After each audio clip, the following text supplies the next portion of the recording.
34 বছর পরও কাদায় 1991 সালের সেই 29শে এপ্রিল। উপকূলের বুকে রয়ে গেছে কান্না আর শূন্যতার ক্ষত। আজ 29শে এপ্রিল, দিনের পাতায় সাধারণ একটি তারিখ হলেও চট্টগ্রামের উপকূলবাসীর হৃদয়ে এটি এক ভয়াল ট্র্যাজেডির দিন। 1991 সালের এই দিনে দেশের ইতিহাসে সবচেয়ে প্রলয়ঙ্কারী ঘূর্ণিঝড় আঘাত হেনেছিল চট্টগ্রামের আনোয়ারা ও কর্ণফুলী উপজেলায়। শুধু সরকারি হিসেবেই প্রাণহানির সংখ্যা ছিল আনুমানিক 13,000-এর বেশি, যার বেশিরভাগই ঘটেছিল এই দুই উপজেলার উপকূলীয় গ্রামগুলোতে। সে রাত যেন মৃত্যু ও ধ্বংসের আরেক নাম। সাগরের উত্থাল জলোচ্ছ্বাসে নিমিষে তলিয়ে গিয়েছিল গ্রাম, ঘরবাড়ি, মাঠঘাট আর হাজারো মানুষের স্বপ্ন। ভোর হলে ভেসে উঠেছিল মৃতদেহ, কান্না আর হাহাকারের মিছিল। এই ভয়াল রাতের একজন জীবিত সাক্ষী নুরুল আলম সেই গল্পই শোনাচ্ছিলেন বন্ধুদের চায়ের আড্ডায়। তার বাড়ি আনোয়ারা উপজেলার রায়পুর ইউনিয়নের গহিরা বেড়িবাঁধ এলাকায়। সেদিন প্রাণে বেঁচে গেলেও হারিয়েছেন মা ও মামাকে।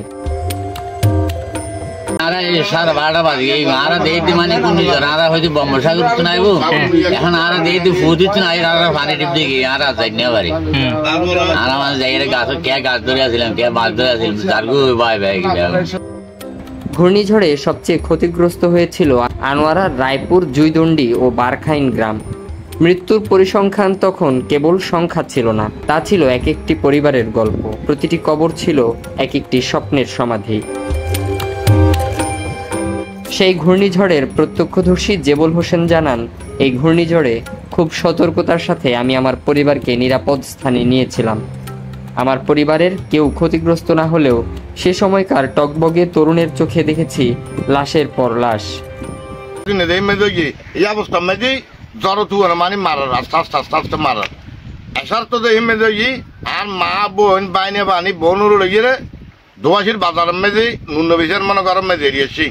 এই সব মেয়ে তুন সলকার অবস্থা মেয়েছে আবার আইরে গরম মেয়েছে আগুন গিয়ে আর ঘর আসলে বেরিবেনের দাবদি তা অবস্থার লাইটো দেখে মেয়েছে 11টা বাজে গিয়ে তুন দিয়ে মেয়ে বেসলের আয় আর স্বাস্থ্য ভাই দুব খান্দর লই আতর লই আয় কিনে হয় স্কুল মেয়েছে গিয়ে কেউ আর দন দিয়ে ফুগুতি স্কুল আছে স্কুল মেয়েছে গিয়ে কেউ হারিয়েছে পরিবার, কেউ হারিয়েছে স্বজন। স্মৃতিগুলো মনে পড়লে এখনো চোখে জল আসে। আজও সেই ক্ষত বয়ে বেড়াচ্ছে উপকূল। বেড়িবাঁধের ভঙ্গুর অবস্থান, পর্যাপ্ত সাইক্লোন শেল্টারের অভাব আর নদীর ঢেউয়ের আঘাতে প্রতি বছরই নতুন নতুন ভয় নিয়ে দিন কাটাচ্ছেন এখানকার মানুষ।